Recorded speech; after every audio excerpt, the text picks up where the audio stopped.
can you open the door? I'm by the plane. Benji, can you open the door? Maybe. This week, I'm going to show you how to replace an existing manual deadbolt with a smart lock, so you'll be able to enter your house without using a key. Okay, I thought I'd start by showing you what comes in the box when you buy a smart lock. This one I bought online from Lockstar. There are lots of different manufacturers. This one was a mid-range price one, about $150 or so. And it actually comes with all brand new tools and templates for boring out the door. So if you're installing this on like a brand new door, it shows you where to and how to bore the holes. But since we're replacing an existing deadbolt, we don't need any of that stuff. So here's what it comes with.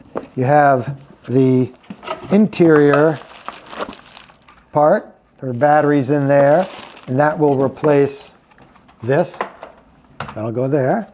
And we have the exterior keypad, so you can punch in your passcode, and that will obviously go on the outside right here. Replace that keyed lock cylinder. Let's see what else. It comes with these electronic key fobs, which are really nice and handy. You can hand those out to kids or your spouses or whatever, and so they can just wave those in front of it and it'll open the door. By the way, you can unlock this with your app on your phone, with your thumbprint, by putting in the passcode, by using a file, lots of different ways to get in and out. And it operates on a battery, so if the battery dies, then it does come with two keys, traditional keys. So if you have no other way to get in, you got to unlock it with a key. Okay, so the next step is to take out that old deadbolt. Okay, take out that screw. Now there's a second screw on the other side, so you have to remove that one. Yep, there you go. Take out that's the interior part. You don't need that anymore. The exterior part should come right off. Yep, there's the old keyed cylinder. And then the deadbolt itself, we got to unscrew these two short screws, come right out. Okay, now we can pop that out of there. It slides right out. Okay, first step is to install the new deadbolt, and you notice it has the word up on it with a little arrow. Can you see that? So we're going to make sure we install it that the arrow is facing up. So it's going to slide in the existing hole, press it all the way in. There you go, perfect. All right, so that goes right through the hole. You see that? We'll secure that with a couple of screws, but first we want to install the exterior keypad. And this spindle, this piece is called the spindle, a flat part, goes through the slot. See that slot right there? So we want to make sure, cable goes through, and the spindle goes right through that vertical slot. There you go. So there are no screws on the outside, because otherwise somebody could take it off and unscrew it right from your house. So we're going to secure it with a metal mounting plate that mounts on the outside. And it's secured with two screws. So let's slip that into place. Right there. These two pins go in these holes. Now this is an important part right here. See this cable? That has to be in that little notch. See this notch? Make sure it's not in the hole, but in this notch. So make sure that's there. Then we're going to secure this plate to the keypad with a couple of flathead machine screws. Just take your time, follow all the steps. Let me tighten that up a little bit. I'm going to do this by hand because again I want to be careful. Before you tighten these all the way up, check the outside, make sure this is plumb, meaning perfectly vertical. Looks pretty good, right? Maybe it's got to go that way a little bit. What do you think? Yeah, that looks good. Okay, now we can tighten it up. Now let's put on this lock body. Before hooking this up, attach two cables. This is a cable that goes to a door sensor, so it tells if the door is open or closed. I just have it taped in place to keep the wire in that little notch.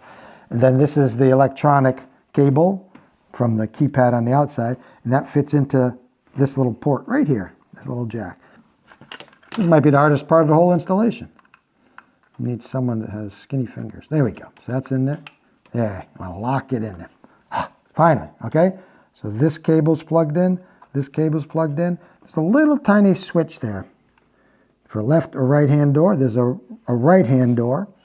And so now we can put all this back together. Put it in the hole and hope for the best. Let's see.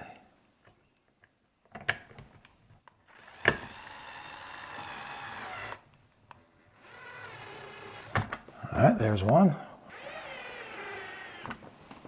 Make sure it's nice and straight. And then this longer one, the black one, lines up with a threaded hole in the mounting plate. There you go. Tighten these up little by little. Be careful, this is plastic, so you don't want to over tighten these and crack something. That would be bad after all this. There we go. Perfect. Okay, the installation is complete. And now I put the door sensors in place. One goes on the door, one goes on the casing. And now when you close the door, it'll lock automatically. Locked. Even tells you that it's now locked. Okay, so if you're inside and the door's locked, you can unlock it manually. You can unlock it with the app, the LockStar app. You can lock it or unlock it. In this case, we want to unlock it with a tap. Even has a little doorbell. And then when you leave the house, it'll lock automatically. And there are a couple of ways to get back in the house. So let's lock it. Okay, so let's assume the door is now locked. One way is with a passcode, a 4-digit passcode. So you tap it once, just to wake up the keypad. Put in the 4 digits and hit pound. It unlocks the door. Another way, you register your thumbprint. It's kind of cool. You just hold your thumb against the sensor. It comes with these little fobs. And you can, if the door's locked, you just take the fob and hold it against the, unlocks it. It comes with, I think, 3 of these, so you can, give one to your kids or spouse. Then if all else fails, it actually comes with keys. Not only comes with keys, but it comes with this little tool. Can you see that? This little point on the end? And that's because the lock cylinder is behind this plastic cap. So you have to put this in the hole. There you go. Pops off. And then you can use the keys to lock or unlock the door. Okay, the new smart lock is installed, and it's a lot smarter than I am. It's going to take me a little while to figure out all the features. But it's worth it. It took a little bit of time to get it installed, but it's worth it because for the convenience and the safety, it locks automatically behind you. There are several ways to get into the house without using a key. So I'm pretty happy with this. And if you're even considering changing your lock set, I would highly recommend an electronic smart lock.